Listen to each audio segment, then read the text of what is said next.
And so I started to talk about balance in a different way and say, what if balance isn't something you do, like a verb? What if balance is something you create? Mm, What if it's more like a feeling? What if it is something that you can become even in your busy life, where you become balanced in an out of balance world, mm. where it looks a whole lot more like happiness, contentment, Yeah.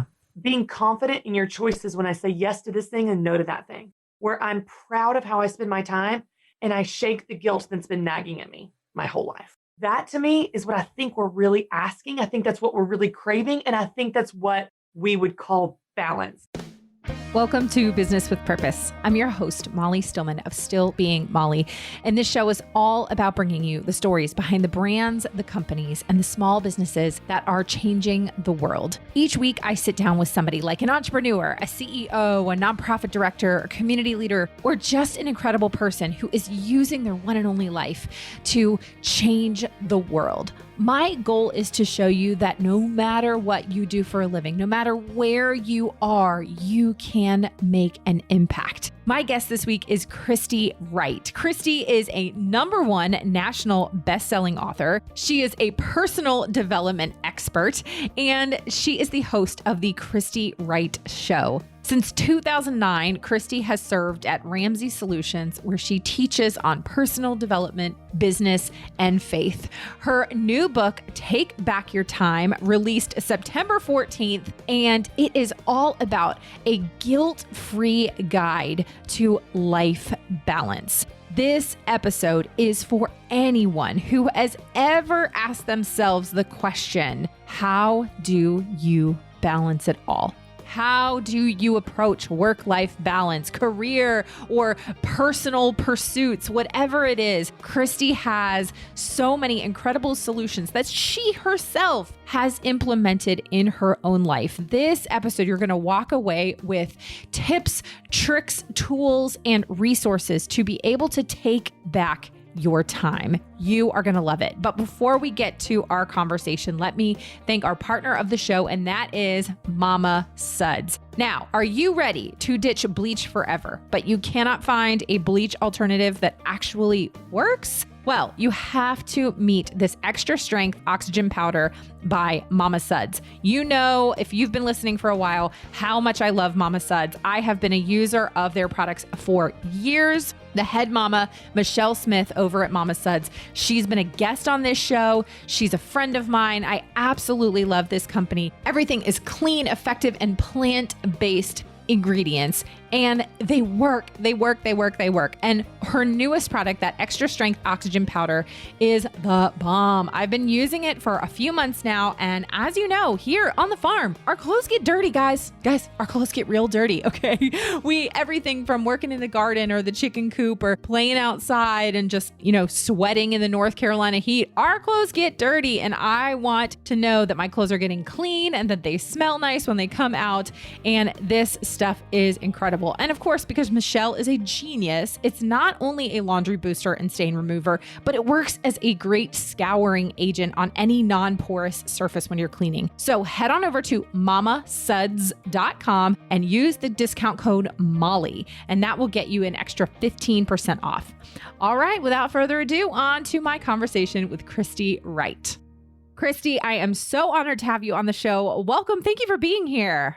Oh my gosh, I'm so excited. Thanks for having me. I have followed your work and for quite a long time. My husband is actually a Dave Ramsey smart vestor. So love it. We've been kind of in the Ramsey world for years. And so I followed your work through there. And so it's just an honor to have you here. And so I would love for you to give us the Christy 101. Tell us who you are, what you do, and how you got to where you are today. Yeah, well, thank you. Thanks for asking and thanks for having me. And I am an author and speaker. Those are my official titles. I'm a Ramsey personality, which basically means I'm an author and speaker here at our company, Ramsey Solutions, which is Dave Ramsey's company. And I really have, for the last 10 years, spent the majority of my time helping women start businesses, side businesses, small businesses, home-based business, doesn't matter. Yeah. I love helping people get started. And in the last couple of years, really been expanding beyond business because I noticed a pattern of people showing up to my events and reading my book, Business Boutique, and listening to the podcast and all of that, that didn't have businesses and didn't want them. They just found encouragement in what I teach and what I do. And I thought, well, gosh, I have a lot of content and teaching that I've been putting through the business filter. What if we just took the business filter off and just started to move more in the personal development faith space and kind of merge these worlds? And so that's what I've spent the last couple of years doing. And we turned the Business Boutique podcast into the Christy Wright Show.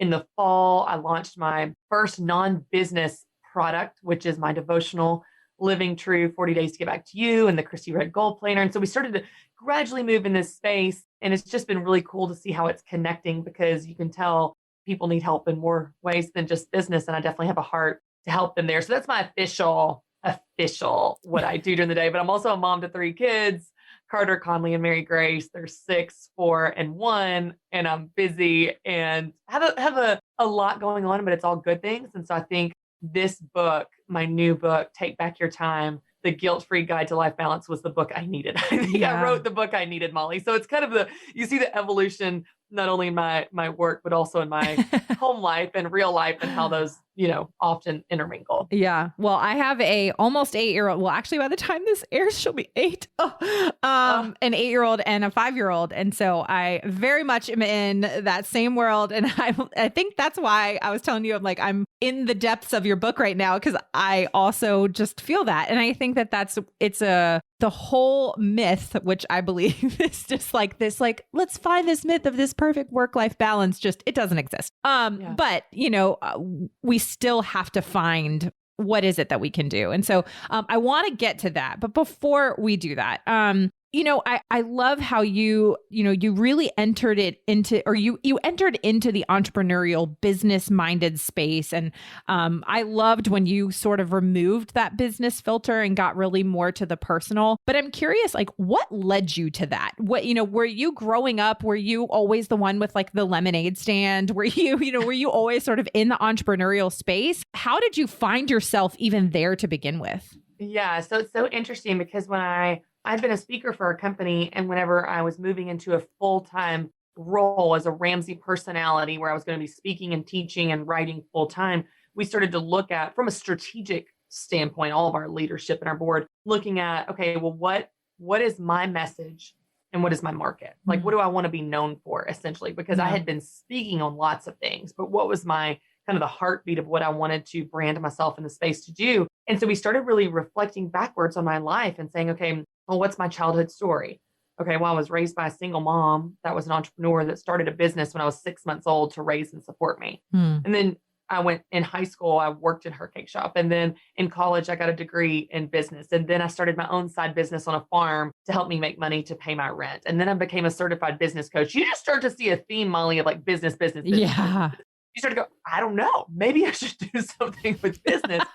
But we also saw a real need in the marketplace, because I think, the business principle here is it can't just be what you want to do. There needs to be a need for what that intersects what you want to do and what you're good at. And right around this time, this was back in 2014, 15, there was a huge rise of home-based businesses, Etsy stores, social media-based businesses, online business, and so on. And so what you were seeing at that time, and it's still true today, but much more then, was you had a influx of people starting businesses, freelancers, whatever, that did not have any business background and didn't know anything about business, but they knew their thing, whether their thing was fitness, their thing was, gardening, landscaping, their thing is hair salon. They knew their craft and their skill and their trade, but they didn't know how to run a business doing that. They certainly didn't know how to run an online, presence doing that. And I thought, well, I can come alongside all these millions and millions of people. I think it was 44 million people around that time that they were projecting were starting, home-based businesses or side businesses. I can come alongside them and teach them what I know, which is business. I'm great at business. I'm great at marketing and the operations and the strategy side of it. And then they can do what they love and I can do what I love, helping them do what they love. And so that's really what birthed Business Boutique, equipping women to make money doing what they love, which turned into a book, an event, a podcast. I have a coaching group called The Academy, and I still do all that. We have the Business Boutique conference coming up this October 14th through the 16th.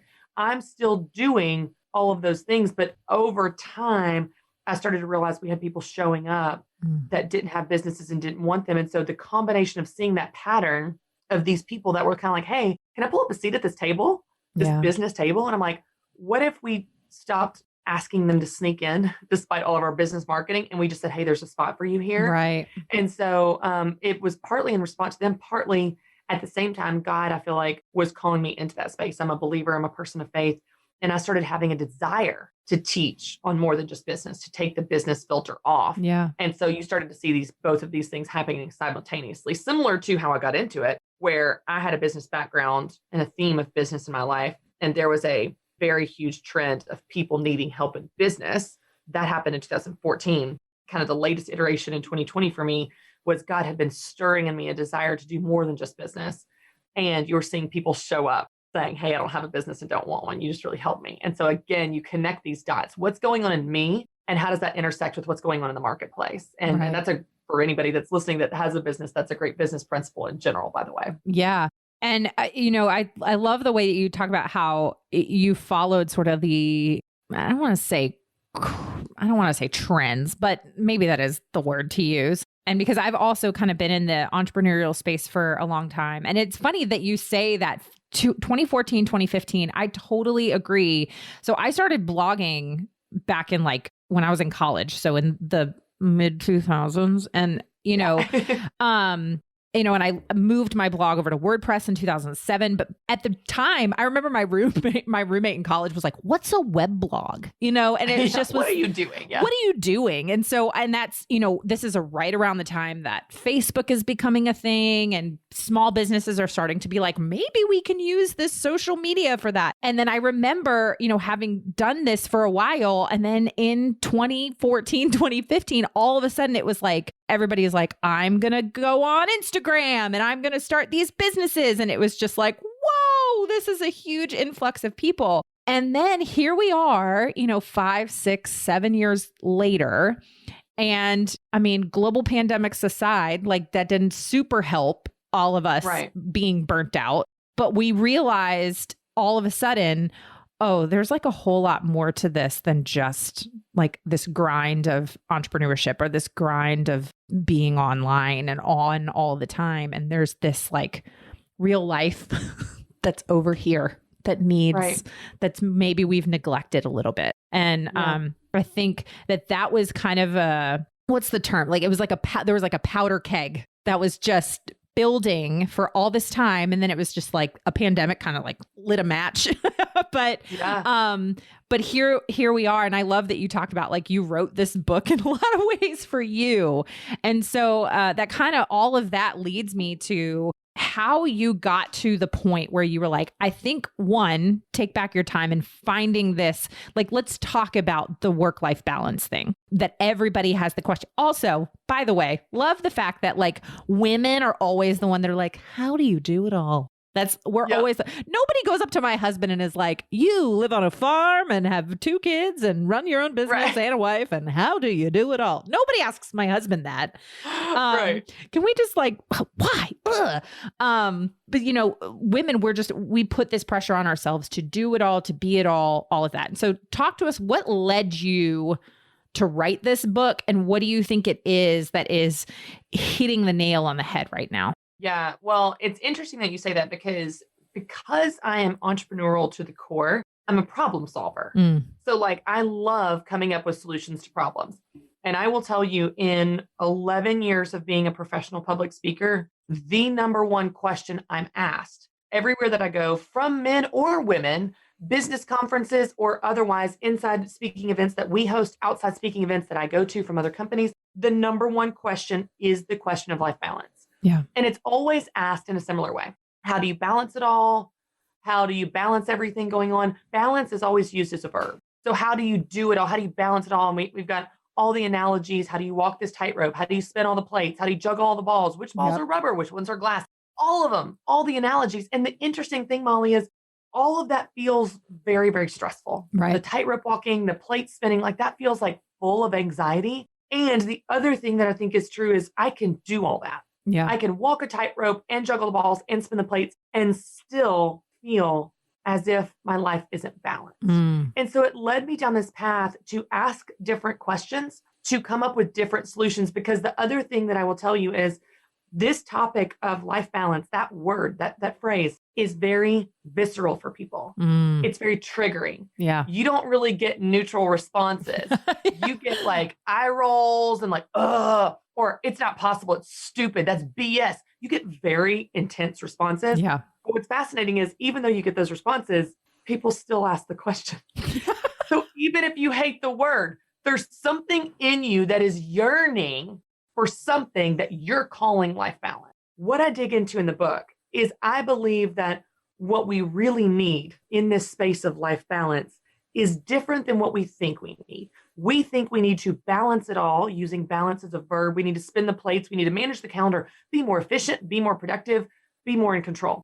Again, you can do all of that and still feel as if you're out of balance. And so I started to talk about balance in a different way and say, what if balance isn't something you do, like a verb? What if balance is something you create? What if it's more like a feeling? What if it is something that you can become even in your busy life, where you become balanced in an out of balance world, where it looks a whole lot more like happiness, contentment, being confident in your choices when I say yes to this thing and no to that thing, where I'm proud of how I spend my time and I shake the guilt that's been nagging at me my whole life. That to me is what I think we're really asking. I think that's what we're really craving. And I think that's what we would call balance. And so in my new book, Take Back Your Time, the guilt-free guide to life balance, I want to get to the root of what's going on in our lives that makes us feel guilty and discouraged and discontent.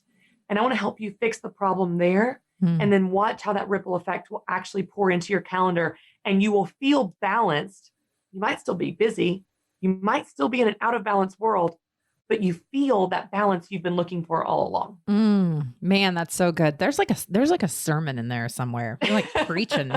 Because there's so many things that as you were saying that, I was feeling that just the conversation I've even had with my husband and friends recently. And it's just, as also a believer and a person of strong faith. And, it's hard for people who don't have that kind of lens that they see the world through. And I obviously, this book can apply to anybody, but I think especially for people who maybe don't see the world through the lens of, being a follower of Jesus and just knowing that like when we live in a broken world, we live in a sin-scarred world and that is broken and out of balance. It is going to always be that way until the Lord returns.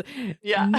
Spoiler alert. Like that is what is going to happen. But we are called, as he says, to be in the world, but not of it. And we are to look different from the world. And we are to have a peace that surpasses all understanding and a peace in the midst of suffering and a joy in the midst of suffering. And so, while that people are like, what does that have to do with business? I think that has to do with every aspect of our life is we are to look and feel different than the rest of the world. And that doesn't mean that we are not experiencing suffering. It doesn't mean that we are not stressed out. It doesn't mean that we don't have all these, like, I love that you used all the analogies, which balls are glass, which ones are rubber, and like all these things. It doesn't mean that. It means that our source of stability and our peace and our joy and our sense of balance. And I love that you're like, let's change it from a verb to a feeling. That feeling of balance, that feeling of peace and joy,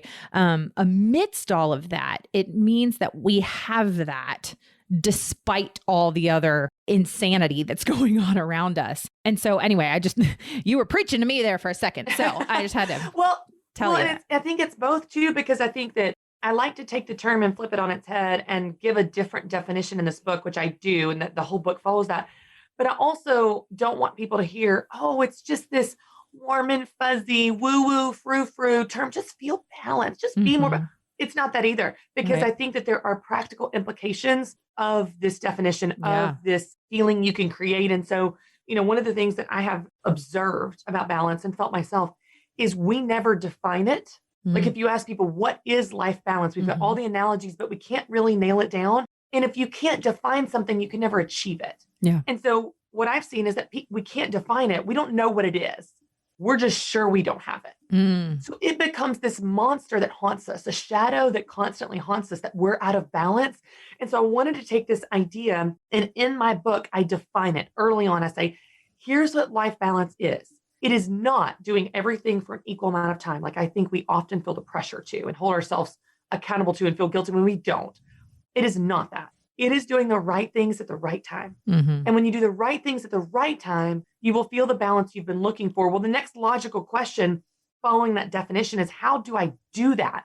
And so I broke it down into 5 practical steps in my book where I call it the path to balance. And I say, if step 1 is this, step 2 is this, and so on, and we can talk about it.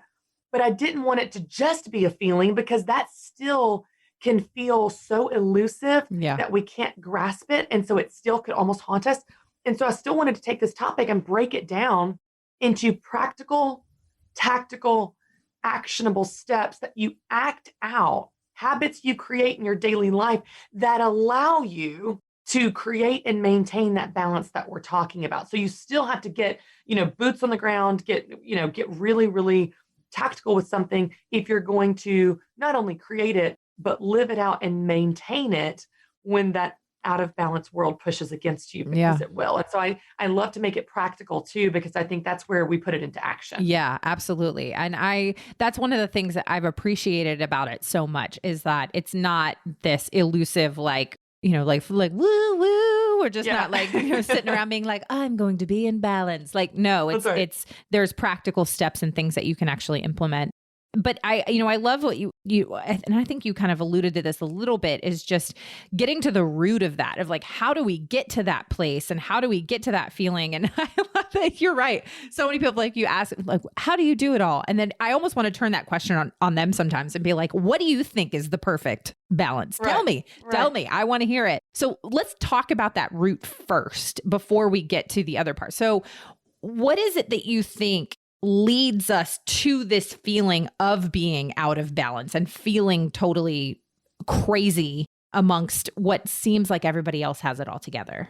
Yeah, it's interesting. There's a lot of things that play, and I dive into some examples in the book. But if I was going to give you kind of 4 root causes, like, this is if life balance is doing the right things at the right time, which I really believe it is, and I live this out in my life, and I'm not perfect, but when I do the right things at the right time, I genuinely am proud of how I spend my time. I shake the guilt, and I enjoy my life.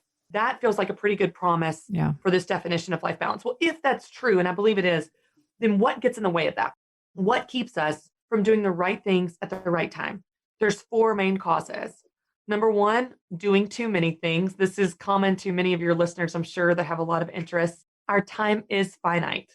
We get 24 hours in a day. And instead of cutting things out when our season changes or our priorities change or a new cool thing shows up, we just cram it in. We crowbar it in, we rush, we try to multitask, we just put more and more and more. Well, as long as you try to do more than your schedule can realistically hold, you will always feel out of balance. And by the way, exhausted. Mm-hmm. Number 2 is actually the opposite problem, not doing enough things.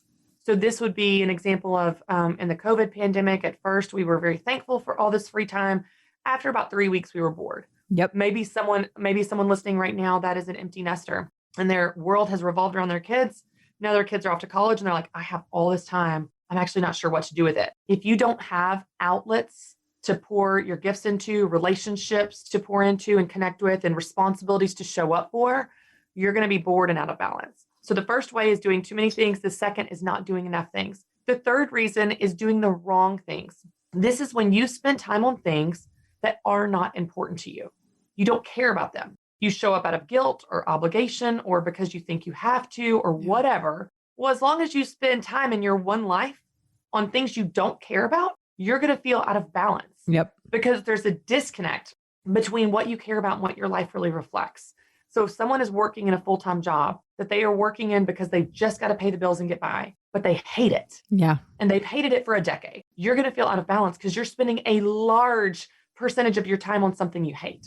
You're always going to feel out of balance if you do the wrong things that are not important to you, and you get to decide what those are. And the 4th cause of feeling out of balance is not doing the right things. And that's slightly different than doing the wrong things. This is where you have things you care deeply about. Yeah. And you never spend time on them. Whether that's a date night with your spouse, quality time with your kids, working out, time alone, reading, volunteering, whatever is important to you. If it does not make it into your life, into your calendar, into your days, you're going to feel out of balance because, again, there's this disconnect between what you care deeply about and what you actually spend your time on. And so the 4 causes are doing too many things, not doing enough things, doing the wrong things, not doing the right things. Any of those, and maybe a combination for some people, can get in the way of us doing the right things at the right time, which leads to us feeling out of balance. But when we understand that, then we know what we need to do to fix it in order to do the right things at the right time and feel that balance that we've been looking for. Yeah. That's such a great,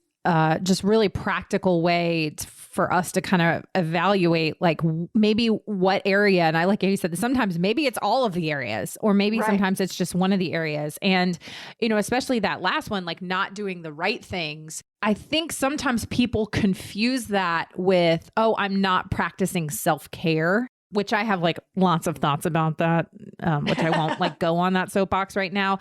But I do think like, sometimes as adults, and a friend of mine was talking about this the other day. So she's my age, she's in her, mid to late 30s. And she was saying how she started taking a hip hop dance class. And, she is, she's this mom of 3 kids, and she's taking this hip hop dance class because she used to be a dancer and she gave it up years ago. And she's really missed that. And how she found a local like adults hip hop dance class. And so here she is, this mom of 3 that's taking this hip hop. I love she's this like, so much. She's I could not love this. This more. is the best thing I've ever done for myself. That's right. And she's like, it's an hour a week. And I am like getting back to doing what I loved as a kid. Yes. And it made me think about like, that's a great, I need to start doing that. You know what I mean? But it led us into this conversation of like, I was talking with my husband, and so we moved to a farm in the spring. So we live on a farm now. I have there's like chickens outside of my window right now that are just eating all the things. And so I'm like, but I also have like a panic. I'm like, what will happen if like a hawk just like comes down and steals one of my chickens right while I'm recording? Hey, circle of life. Welcome to farm life. Oh gosh. We've already had enough of that. But, we were joking, people have been asking us like, what animals are you going to get? And if it's up to me, one day we will have horses. My husband right now is not on board. But I rode horses as a kid, and I'm like, you know what? There's all these horse farms around me. I should take horse lessons again in my late 30s. And he's like, you should. And we're quick to like sign our kids up for things that they're interested in. And we don't do that ourselves as adults. Yes. I realize this is like one little pillar of all you were talking about, but it just really made me think about that. Is there's a difference between this myth of this, what society calls self-care, and also finding what are the things that God placed in your heart, desires, passions, just dreams that we so often, especially women, we do this, is we let those things go because we think we need to let them go in order to be a functional wife and mother or a functional business owner or something. And we let go this part of us that God created for fun. Guess what? God wants us to have fun, y'all. Yes. I love that. And I love those examples because I so relate to that. I went to my sister-in-law's wedding last year and I danced at the reception with my 2 boys that are little. And the whole drive home, it was like an hour drive home, I probably said 15 times, I just forgot how much I love to dance. Yes. I just love to dance. I just forgot how much I love to dance. I said it over and over again. And I used this example actually last year at Business Boutique during one of my talks, because it doesn't happen overnight, Molly. Mm-hmm. You don't lose yourself overnight. It is a little at a time. Life gets busy. You've got kids that need snacks 100 hours a day. All the hours. Like you just a little at a time, you lose yourself. And actually, it's funny you bring this up because while this is a sidebar, this was the why behind my devotional. It's literally called 40 Days to Get Back to You because we lose ourselves. We all do that. We lose sight of who we are, and the power of a hip hop dance class. Yep. The power of riding a horse when you haven't ridden since you were 10 years old. Yep. It is not about the activity. It's about reconnecting with who you are, who you were, and who you still are. That woman is still in you. Yeah. And if we're not careful, we get so busy keeping up with the day-to-day responsibilities that we lose who we are. So it's so funny you say that because that was the heart behind that. But that plays into the practical side of time management like we're talking about today, because I think we do feel guilty for spending time on ourselves, but it's not about spending time on yourself. And it's not even about self-care. Right. It's about saying, what is important to me? Mm-hmm. This is my one life. You get one. What is important to me? And it doesn't have to be this blanket statement of what is important to me in the whole grand scheme of my life. You can say what's important to me right now, because the season that you're in really affects how you feel and what is important to you. So what's important to me this fall, if I'm totally honest, Molly, it is sharing this book with the world. It doesn't mean I don't love my children, Right. but in this season of these 2 to 3 to 4 months, work is the number one thing right now. Love my kids. I'm still playing with my kids, put my kids to bed. I'm a good mom. Like, don't think I don't love my kids. But last summer, what was important to me? I didn't work Fridays. I went to the lake every weekend. We went tubing. I just went tubing yesterday with my son Carter, and he did the lay down tube. And so did Conley, and so did Mary Grace. And little Mary Grace with their chubby little toddler arms is hanging onto those. Like, I had the greatest time. Yeah. Because what was important to me this summer was being present, having fun, being outdoors. What's important to you can change based on the season that you're in. Based on the season of your family, the season of work, the season of life, the season of your health, the season of what's going on in your relationships. It can and it should. Yeah. But where we really get ourselves into trouble is we don't pay attention to what is important to us. And then we don't spend time on it. And then we feel out of balance because we're not doing the right things. And some of those things that are important to you could be a hip hop dance class. It could be riding a horse. It could be whatever that looks like for you. It could be traveling the country in an RV with your family. I don't know, homeschooling your kids. You get to decide what's important to you, and obviously have a conversation with your spouse and kids to speak into it. And I talk about that in the book of how this brings you together as a family.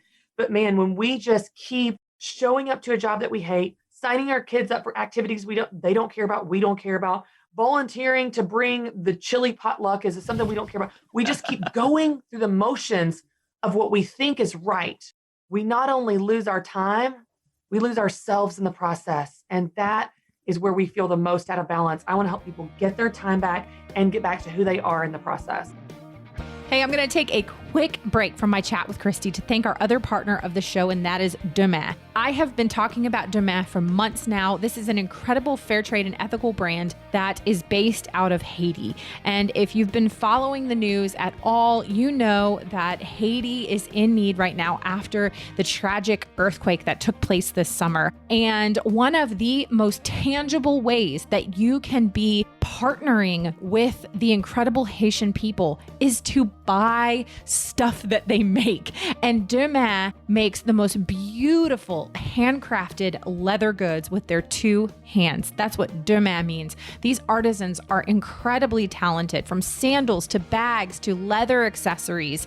Absolutely incredible. So you can go check out their products online at demain.com. That's DEUXMAINS.com. Use the code Molly for 15% off. Support this incredible brand. Buy yourself something beautiful in the meantime, and you are changing the world just by the way you spend your money. Now back to my chat with Christy Wright.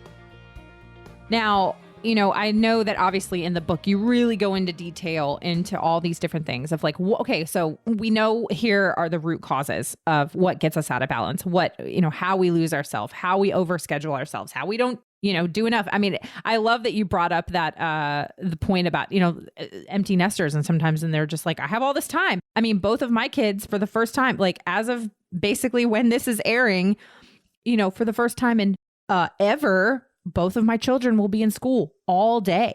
And I'm like, you're home alone. I'm like, I work for myself, and I've been just like working at random hours for the entirety of their lives. And so I'm like, what am I going to do with myself? I mean, I realize I have ideas and I have plans because I'm going to do all the things that I was not able to do previously. But, my husband Sometimes you get paralyzed by your choices, though. If I have a day without my kids, I'm like, do I nap? Do I clean? Do I run? I don't know. I don't know. I have 2 hours. What do I do with this magical 2 hours? Decision paralysis.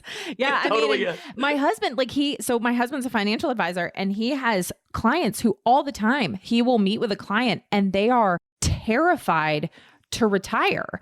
And he'll get to the root of it. And like, it's not that they're like, they have money to retire. Like they can retire. And he's like, you would be shocked at how many people are like, but I don't know what I'm going to do with my time. Like, I've worked my whole life. Like, all of a sudden I'm going to be retired. I'm not going to know what to do. Like, and like, he has to kind of sit there. He's like, sometimes I then just turn into a counselor and I'm like, you will be fine. Like, you will have, we will work through what are some interests. Maybe you're going to travel, whatever. But yeah, this is a real thing. So we've got these kind of roots. Obviously, you go into all the things in the book, but is there one thing in particular that really spoke to you while you were writing this? Because I know that this book was for you in a lot of ways. So what was maybe something that you'd been struggling with that you were like, I'm going to follow my own advice here? Yes, totally. Well, I love this question. Yeah, this book is what I have learned about this topic and what I try to live out in real time. And again, not perfectly. And I share so many examples of that in the book. Let me give you an overview of the path. And then there's one I want to dig into, like you said. So, but for it to make sense, let me give context.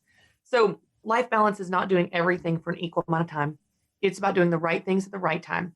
And you get to decide what the right things are. Mm-hmm. So how do you do that? Well, I've got 5 steps I walk through in the book, 1 per chapter, and it's called the path to balance. Step 1, figure out what matters. If you're going to do the right things at the right time, you need to know what the right things are.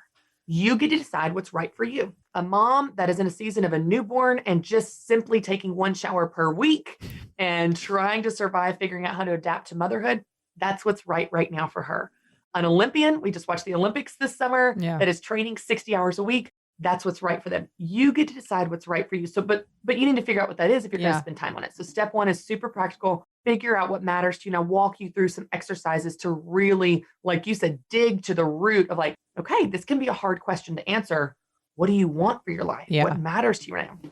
Step 2, stop doing what doesn't matter. I'm saying it so emphatically. I hope everyone hears how intense my facial expression is right now. There's all these things you don't care about that you lose time to. And I give some examples in the book, but you decide what those things are. What does not matter to you that you waste a whole lot of time on? When you cut those things out, you free up so much time for the things that do matter to you. And it's amazing when you start at step 1 and figure out what matters, it does bring incredible clarity to all these things that didn't make it on your list. And you go, wow, look at my calendar. Look at all the things I spend time on that didn't make it on my list that I don't actually care about. It gives you a new perspective. So step 1, figure out what matters. Step 2, stop doing what doesn't matter. Step 3, super practical. Create a calendar that reflects what matters. Here's what we do, Molly. Here's what we say, and I have said it a million times. I live by my calendar. Live by it. If it's not on the calendar, I live by my calendar. I don't have my calendar right now. I can't decide because I don't have my calendar. Yeah. And then what's fascinating though, the only things on our calendar are doctor's appointments, meetings, soccer practice, all the things we laid out in step 1, all the things that we say we care deeply about, whether that is time alone, working out, hip hop class, horseback riding, date night with spouse, whatever, is not on the calendar. We want to go to bed early, but it's not on the calendar. I know that sounds so simple, but you can't choose a system to live your life by, not put the things you say are important on it, and then wonder why they don't happen. They don't happen because you've not put the things that matter to you on the system you've chosen to live your life by. The calendar is an incredible tool. You just need to actually put the things on it that you say you want to do. So for example, I will set an alarm for myself at 9:30 to go upstairs and go to bed. Because if not, it's 11 o'clock and I'm scrolling Instagram, Molly, and I'm exhausted the next day and I'm grouchy and I wonder why I'm grouchy. I could have solved this problem for myself by setting a bedtime on paper on purpose to hold me accountable. Research shows when you write something down, whether it's a goal or commitment or appointment, you are 45% more likely to actually do it because you see it and you remember it. So step 3 is create a calendar that reflects what matters. Where are those things in step 1 going on your calendar to make sure they actually happen? Step 4, protect what matters. Even after you create a calendar, you're going to have to be willing and ready to protect it by setting boundaries and saying no. So life and everyone else doesn't push you around, even if they don't mean to. You've got to be willing and ready to protect those things that you created. And then step 5, and this is the one I want to spend just a second longer on. Step 5 is be present for what matters. Because even if you create the most perfect schedule in the world, if you're not present for it, you miss it. And Molly, I will tell you, in 6 years of being mom, I realized that the majority of the guilt in my life that I experienced and still experience came from one consistent place. focusing on where I was not. So when I was at work, I was worried about my kids. Are they okay? Do they need me? Did I forget their lunch? Are they sad? Are they sick? Am I a bad mom? Then I'd go home and I'm thinking about work. I didn't finish that project. I didn't finish that deadline. I have a meeting tomorrow. And let me respond to this one email. I'm checking my phone, got my laptop. I was always focused on where I was not. When I was at work, I was thinking about my kids. When I was at home, I was thinking about work. Let's go ahead and acknowledge that if you live your entire life this way, focused on where you are not, then of course you feel guilty because you're always focused on where you're not, on what you're not doing, on what you're missing out on. And by the way, you completely miss the moment that you're in. And so I talk about the importance of being present in the moment, but practical steps of how to control wandering thoughts, resist the urge to scroll your phone, and be present in the very moment that you're in, which sounds like a nice idea, but man, we don't realize how much we are just sleepwalking through life, going through the motions, distracted, thinking about a million things. If you can simply bring your mind back to your body, to where you begin to feel the texture of the seat beneath you, the breath in your lungs, the air, the lights, the sounds, bring yourself to presence in the moment. I know this sounds crazy, but Molly, you feel more alive. You not only get to experience the moment that you're actually living in while you're living in it, you enjoy it more. And research shows this. And so for me, if I could pick one thing and say, if your listeners only do one thing, the chapter on being present in the moment will completely change not only how you shake the guilt, but how you get to experience and enjoy your life. Man, that is definitely one of the things that I relate to the most is just that feeling of, okay, I'm at work or I'm working and what are my kids doing? Am I neglecting them? Or you're just constantly like feeling like you're over here. And then once the kids are home, I'm sitting here and I'm like, and here's all the things I didn't do today. And it just gets you get so bogged down with like this feeling of overwhelm and and you feel like you're failing. That's the number one moms say to me. I feel like I'm failing. You're not failing. You're actually doing amazing. You're just always focusing on the place that you're not. We do it with our to-do list. You put 45 things on your to-do list. You do 43 and you're beating yourself up because you didn't do those 2. I want to help women see where you're succeeding, see where you're winning, being present in the moment. And you will be so much more proud of how you spend your time and even how you tackle your to-do list when you stop focusing on the things you're not doing, because it's telling you a narrative that you're failing and it's a lie. You're not failing. Yeah. And, almost speaking to like what those women were saying to you, where they say they feel like they're failing. Like I've personally struggled with feelings of, and I've said this to my husband before. I was like, sometimes I get to that place where I feel like I'm doing a lot of things mediocre. I'm just mediocre at a lot of things and I'm not doing a lot of things, or I'm not doing a few things really well. So I've gotten to those places where I'm just like, okay, what can I cut, or what is not as important, so that I can focus on, all right, what do I want to do really well and what really matters? And, I was faced with a really big decision this summer, where I had an opportunity for a job that I didn't apply for. And there was a job that came kind of my way and it was going to be a full-time job. And 10 years ago, I would have fainted. And my husband and I had to have the conversation where I was like, am I turning down like a dream job? Like, is this? But I said, but here's the thing is, if I say yes to this, which is a great opportunity, then I'm saying no to some really valuable time with my kids and my husband. We're going to have to completely like change structure in our life. And I don't think I'm at that place. I'm at that place where I'm willing to sacrifice those things that matter to me most, because when I'm 50, when I'm 60, when I'm 80, I want to my goal in life, other than raising my children to know and love and serve the Lord, my goal in life is I want to be at my grandchildren's wedding or great-grandchildren's wedding, and I want my husband and I to be the last ones on the dance floor for the longest marriage. You know what I mean? It seems silly, but I'm like, I want to be the 90-year-old couple who's making out, grossing everyone out because he's grabbing my butt and I'm 90 with a cane.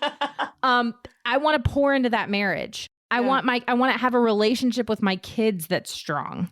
And I want to leave a legacy in the work that I do, but I have to think about those things in the long term. And so I've had to make decisions in my own life of like, okay, well, does this thing that's in front of me advance me to that goal? Yeah. And it was so wise of you to look at it that way, because it's so tempting.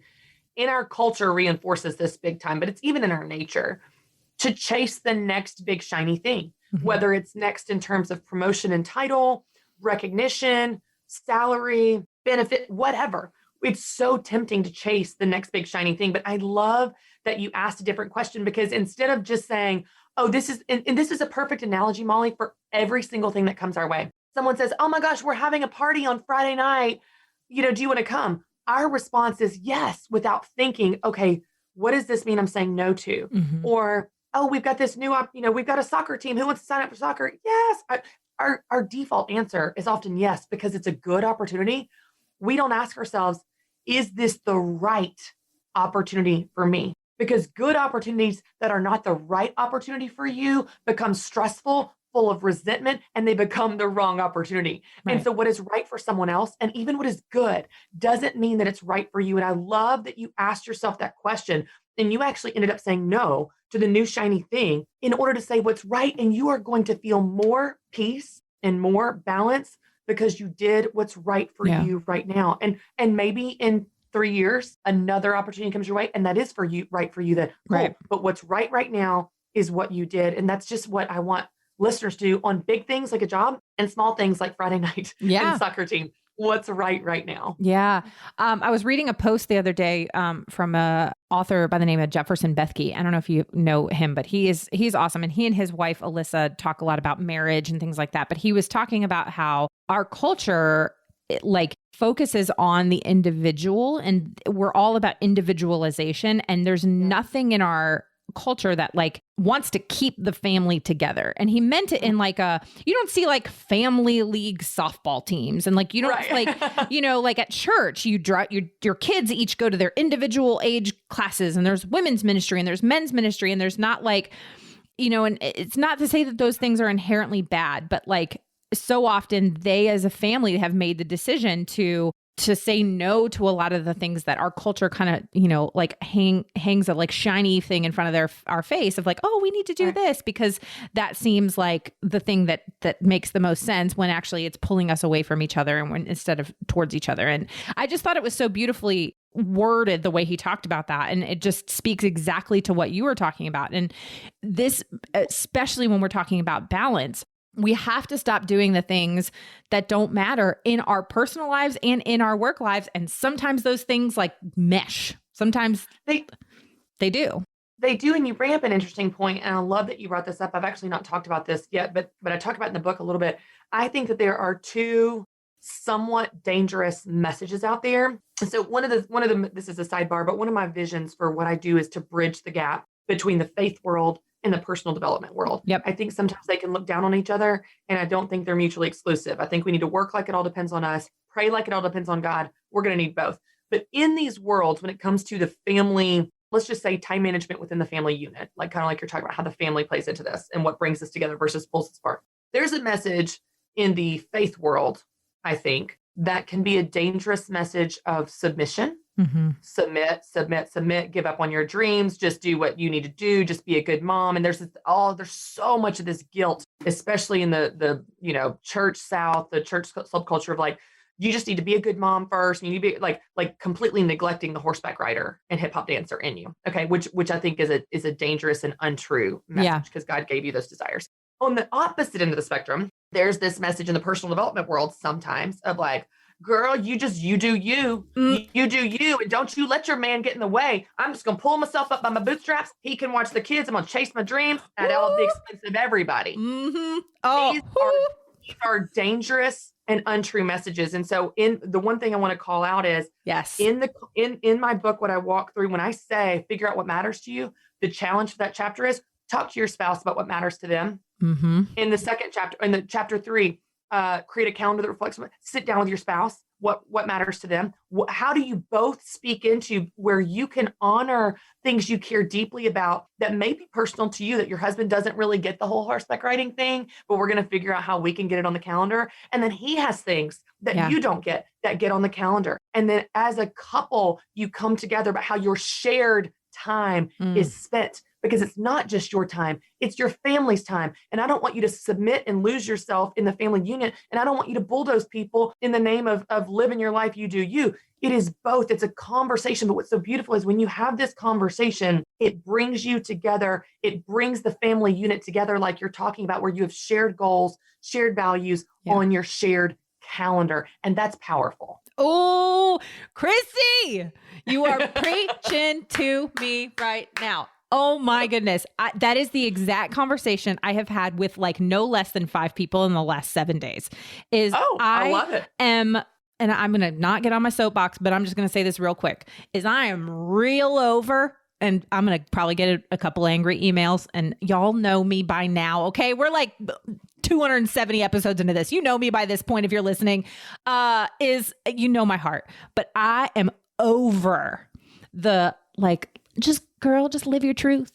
Girl, just do it. Just do you. Just you do you. Like in a literal sense. I mean, I'll say like the jokingly like, oh, you do you, but I'm over it. I'm over it because I see people bulldozing their lives. It's selfish. It's a selfish message.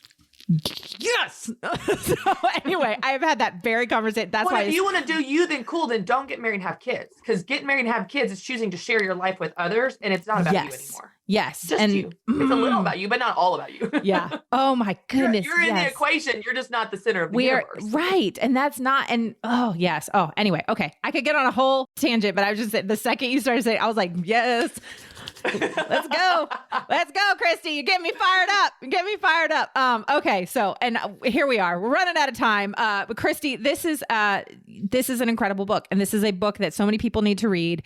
Take back your time. For the listeners, I'm going to have all of the details on how you can follow Christy and her just incredible work. She has an amazing podcast. Her conferences, all that she does. Read this book, go buy it.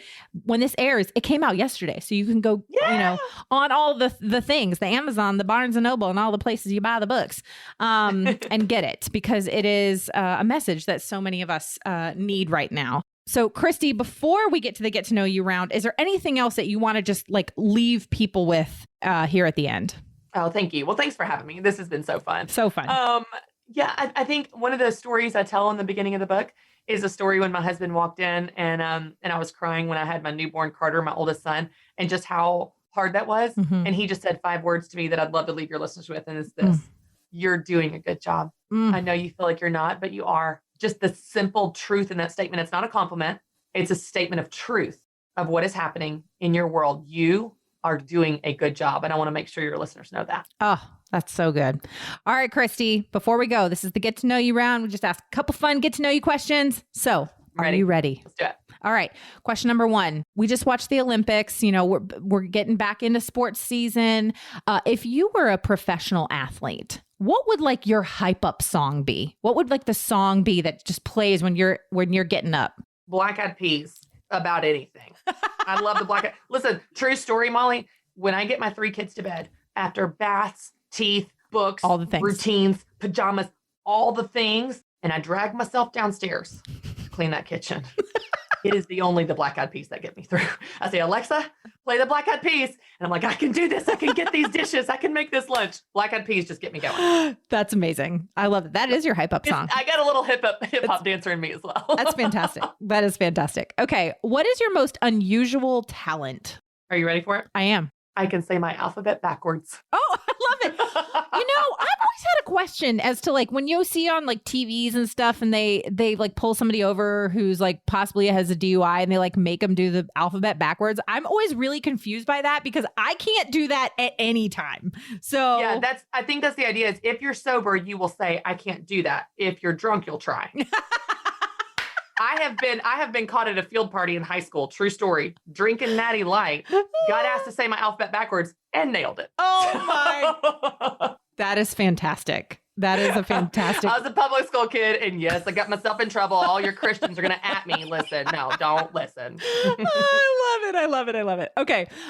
If someone were to play you in a movie, who would you want to play you? Who would you want to play me? Ooh, that's a great question. I'd say like a Jennifer Lawrence. Ooh, I love her. I would totally take her. Who doesn't? I love her. Who's the girl that was in Mrs. Sloan? Jessica Chastain. Oh, yeah. She's a little bad A. I love her because she always plays a bad A in her movies. But I'll tell you, when I used to have short hair, people said I look like Cameron Diaz. So like, I feel like from a look standpoint, I would totally take that. I can totally see that. Super cute, so I'll take it. Totally see it. Okay. And then my last question is a question I ask all my guests, and that is, what does it mean to you to run a business with purpose? I think that it's kind of like circling back actually to what we started with, where we talked about things that you were created to do intersecting with problems in the world. And so when you use what you've been created to do, things that come effortless to you, things you enjoy, things that are life-giving to you and fun to you, where you're doing what you love, but you're using that to solve problems in the marketplace, where those two things intersect, that's where the best business happens, because you are doing what you love, but you're making money doing it and helping people in the process. And that's good business. So good. Christy, this has been fantastic. Thank you for being here. Thank you for all the work you're doing. And congratulations on another book, baby.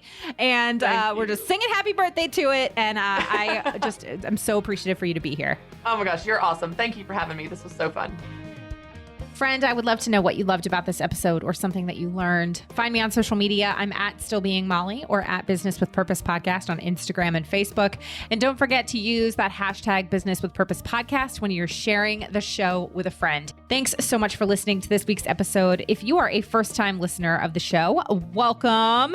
Be sure to check out the archives for past shows featuring so many incredible entrepreneurs, business owners, community leaders who are changing the world. If you are a regular listener of the show, thank you. Thank you for your support. Thank you for tuning in and week out. Be sure to head on over to Apple Podcasts, Spotify, Google Play, Radio Public, Overcast, Stitcher, basically wherever you get your podcasts. Click that subscribe or follow button. To click that button means you will never miss a new episode of the show. And while you're there, would you take a moment to just leave a review? Would you take a moment to maybe share one of your favorite episodes with a friend? Leaving a review, sharing the show with a friend. It is totally free for you, and it is the biggest help for me in the entire world. You have no idea how much I appreciate it. It just also helps me to know what you're liking and how the show is impacting you. As always, this show is produced by the incredible team at Third Wheel Media. Thank you so much for listening. Now go do something good with purpose on purpose.